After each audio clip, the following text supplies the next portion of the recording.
After 4 boxes, Brian McKinley is at 57 with a bonus ball to throw, and of course he has 3 marks in a row. 6 more with a split and no wood to help. 3, 6, 10 on the right, 4 pin over on the left, and okay, the string of marks has stopped at 3. And he will wind up with an 8 box.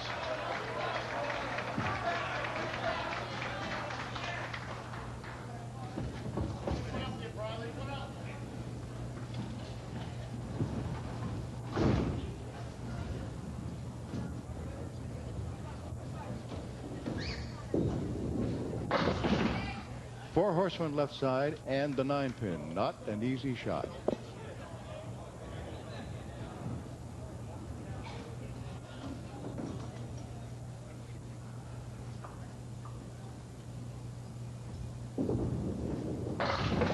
Good try. Nicely played, yeah. It's so tough to get the 9 or the 8 when the 4 horsemen are to the opposite side. It's a 9 box. So the door opened just a little bit now for Jeff Atkins. And you see the hill he has to climb. It's a big one. But remember, the 4 highest scorers this season. Atkins has 2 of them, and Tommy Olszta has 2 of them. So these men have dropped some pins. Probably a lot of people kind of hoping that they would be the 2 that would be in the final. But Brian McKinley is doing his best to make sure that that doesn't happen. You know, I've often thought, too, that Tommy Olszta's had 3 of the top 5 scores this year. Does he deserve more than 1 chance? You know what I mean? All right, the object pin right now becomes the 2. Oh, Jeff got everything except the 7. Had the 2, 4, 5, 7, and 10, and got everything except the 7.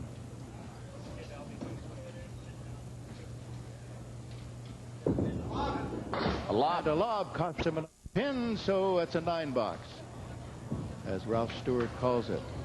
Second time Atkins has been called for it. Second time in the last 3 boxes. All right, coming into the 6th box, now down by 18 pins. I know we were talking earlier when he had 7 boxes to go that he had to keep thinking about that, but now it's getting a little bit tighter. Over on the right, Tom Olszta warming up. Ooh, not a typical Jeff Atkins first ball. Really leaving over on the right the 3, 6, and 3, 6, 10, plus he's got the 5 pin and the 4 and 7. A lot of pins. Jeff is capable of making some spectacular spares, but right now he's doing a little wood chopping. And right now, if you look at his string, it's been a mark in the first frame, and then pretty much dry since.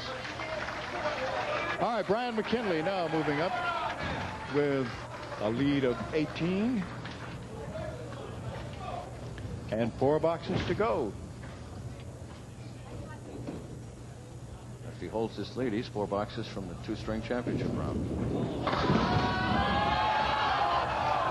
Is it going to fall? Yes. Yes. He's got a strike. Don, he looked down the alley at the pin, and he kind of shrugged his shoulders and said, "Come on, give me a break. You got to go." And boy, it does. Took a while, but we're a patient night. Oh. You can imagine what Jeff Atkins was saying to that pin.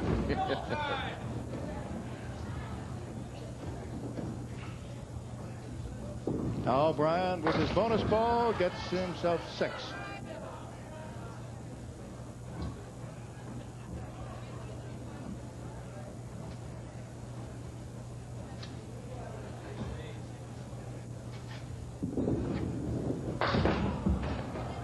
All right, he left 1 and did not get the spare, so let's see if it's going to be a 10 box. It is. And he filled the strike with 9. Then a 10 box in the 8th. So he's getting his, I don't know whether you call it his revenge, because after all, it was the match against Jeff that got him here. But I guess you'd like to even it. Is that a better way of saying it? All right, Jeff Atkins. But it almost shows you that timing is everything in life. I'm sure Atkins would rather it be reversed when they had their head-to-head matches and who won. You know. All right, spare lead right now, 6 and 10. And you almost categorize this as a must-make. Oh yeah. Oh, another miss like he had in the second box. Of all the spaces at the end you'd expect him to hit, that was the last one.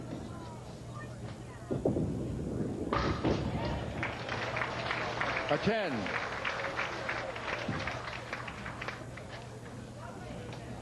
You know, in that second box, it really bothered him when he missed. You remember, he really reacted to that as much as to say, oh, I wanted that. I wanted that. I wanted that. And I think he's been pressing ever since. Of course, Brian put the pressure on to make him press. Once again, he has a 2-pin spare lead. This is the 6 and 9. And if we were bowling in the normal format that never present, you'd have 3 strings to go ahead and iron it out. Oh boy, it's tough. You're right. With 1 string. And all right, he has the spare. Now the final 2. We would assume the final 2.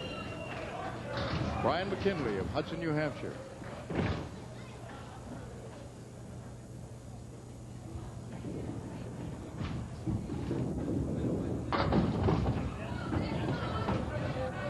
There's an unusual configuration with the 1, 2, and 9, and no wood.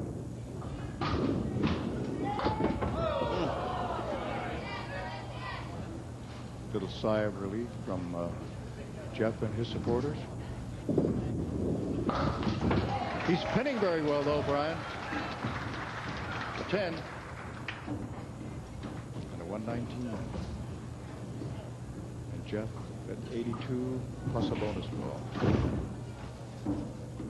So you can see, still on the edge, but still with striking distance. And I mean that literally. Look at this.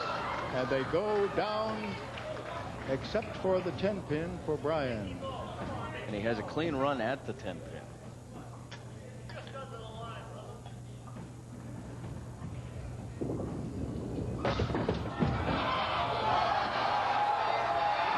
Imagine that.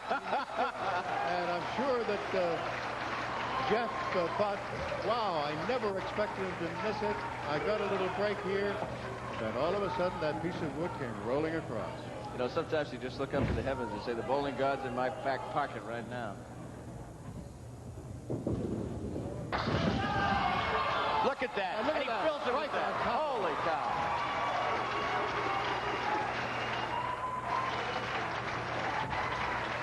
Well, you saw a man just a ball of gold was just thanking everyone for the role he had, and he comes out and just powers him out. How do you like that?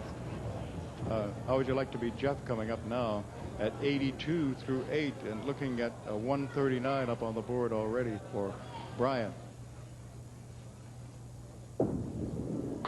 Brian's been very relaxed.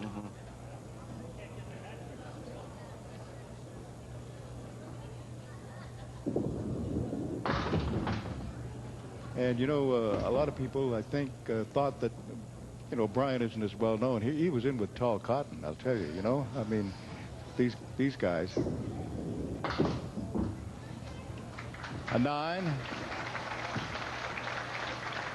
Well, tonight he's just been cotton picking good.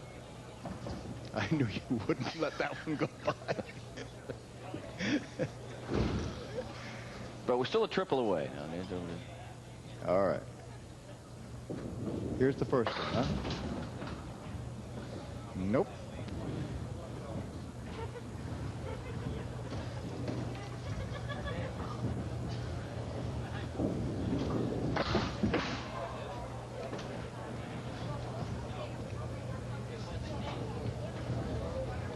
Well, Jeff told you that he was nervous. And congratulations from Jeff to Brian McKinley, who has won this one 139 to 104, and goes on to face